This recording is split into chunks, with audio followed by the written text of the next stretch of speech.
Club Brugge versus Arsenal back in the Champions League again, and hopefully a good opportunity to just get that negativity out of us, and probably out of me as well. I've been quite negative past few days after the Aston Villa game, and it's not necessarily. I know people will say this a lot. It's not necessarily the fact that we lost. I don't expect us to win every single game. It's just the manner in which we lose that I don't like. I don't like how we set up that game. I didn't like how we went a bit negative in it. We even after we had that first goal, or should I say equaliser. And I'm also currently, let me turn this down actually. Currently watching the Bayern Munich Sporting game, and this game could influence us as well. Looking at it right now, as of recording, it's 0-0. But still with a long way to go. This could be a game here, where Bayern Munich drop points. And if Bayern Munich drop points, then this is a bigger opportunity for us to extend our lead in the Champions League. But as for Club Brugge, 27th right now in the league, the Champions League, and they're currently sitting on 4 points. Now, in theory, if they win, they're on 7 points, and that brings them from 27th all the way up to 21st. And that puts them in the top 24, which means they could theoretically get through.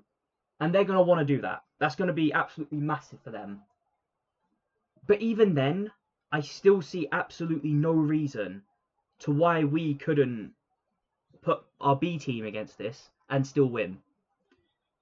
We're still top of the league, and we're still, no matter what anyone says, as things stand, we've been the best team in the Champions League. Don't know what happened there, but anyways, I just feel though with us, this feels like a good opportunity to rest a few players, but at the same time, this is a must-win for us now. If we win this, we're on 18 points, and in theory, I'm gonna have to say in theory here, Bayern Munich are still 0-0. Which means if they finish the game 0-0, then they're on 13 points and we're on 18. Holy shit, it just came up that Sporting scored. It just came up on here. Hang on, what? Oh, this looks like a really good run. Hang on. It's poor defending. There it is. Sporting 1-0. Alright, perfect. Well, if Sporting's winning, that's going to bring them up to 6th. But regardless, that means that Bayern Munich are now on 12 points, as things stand. Which means that we could be 6 points clear of them, with only 2 games left to play. Think about this for a second, yeah? We could be so far clear of them by the end of the 7th match. In theory, but look, oh, it's an own goal. That's why, okay. Well, regardless, that's why this game here is going to be so important. A good chance for us now to just emphasise our lead, to just put ourselves in a bit more comfortable position away from Bayern Munich. But overall, everyone wants top 8. Not everyone's getting top 8. But I think if we win, hang on, 6 points. 7 points. Trying to do the math in my head, sorry. Well, 8th place is Chelsea, who are on 10 points, and we're on 15.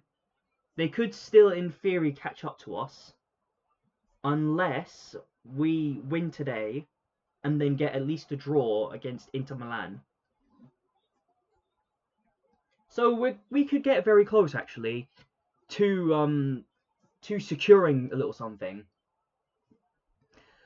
But regardless, there's still a lot we have to do, and I expect our B team to beat this lot. But I never take anyone for granted. This is a good opportunity to rest a few players, but it's also a good opportunity to see someone like Saliba back, who I'm hearing is apparently set to go out with us, with the squad. And if we do that, that's absolutely massive to have Saliba back. I think we really have missed him. But for now, with Bayern Munich 1-0 down, 12 points, and us on 15, hopefully soon to be 18. I think now, more than ever, we have to see the game through, but we need to give players rest. So who do I start then against Club Brugge? Well, starting off in goal, I'm going to say David Raya, and I will say David Raya's because again, this game's a bit too important for us right now, and I do think he hasn't had too much to really challenge him, not a lot of movement, even as a goalkeeper. But it's good for him as well to stay sharp. So that's my logic for starting David Raya. The centre-back pairing that I would choose, I'm going to go with Piero Hincapié, and I'm going to go with Jurrien Timber. I think we do have limited choices, even if Saliba is fit. I don't want to rush Saliba into it, but I would like to see Saliba, if he's available, to get a few minutes. On the right back, I've gone with Ben White, and I think with Ben White, he's got a great attack on him as well as defence, and I do think he'll be able to see the game out for us. And in the left back, I've gone with Ricardo Calafiori. Ricardo Calafiori, obviously he got the yellow card against Aston Villa, and he's going to miss the Wolves game. But I think there's no point in resting him in this game if he's going to miss Wolves. So I would play Ricardo Calafiori and give us a little bit of squad with us. In the midfield, I've gone with Christian Norgard. I think Christian Norgard has been criminally underplayed. I do think now, more than ever, especially in this kind of game, he should get an opportunity. Hello, this is a good attack. No, it's gone. But yeah, Christian Norgard should definitely get an opportunity now. And with him, I'm gonna go with I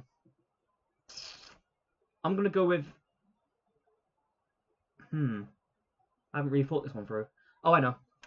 I'll go with Eberechi Eze, and I'm gonna go with Mikael Mourinho, and I do think that to me is the right choice. Adds a little bit of defensive quality, but also a good opportunity to give Declan Rice a rest. And Declan Rice absolutely needs a rest. He's been run to the ground. Look at that scare that we had the game before Aston Villa against Brentford. I thought he was injured and that would have been it. We don't need to risk him now. Give the poor man a break. And as for Eberechi Eze, it's a good opportunity for him to play in the midfield. But also, in a way, to kind of prove himself. And he does need to prove himself now after that performance against Aston Villa. On the wings, I have gone with Martinelli, who I think is the only... No, wait, no, we have Trossard, but I think Trossard still... I don't want to risk him too much yet. I don't know the situation about his injury. And on the right wing, I've gone with Noni Madueke. I think Saka also needs a rest. What a shot. I think Saka also needs a rest. I think he needs to kind of get a moment to kind of recover from being run up and down a pitch 3 days consistently. And in the attack, I've gone with Victor Gyökeres. And I do think Victor Gyökeres now does need to find himself a bit more on the score sheet, and this is a prime opportunity for him to do it. That's another good attempt. But anyways, let me know what you think down below. Like, share, and comment, and please do subscribe. It really does help out the channel. And I will see you, hopefully, for the match reaction for Club Brugge versus Arsenal. Goodbye for now.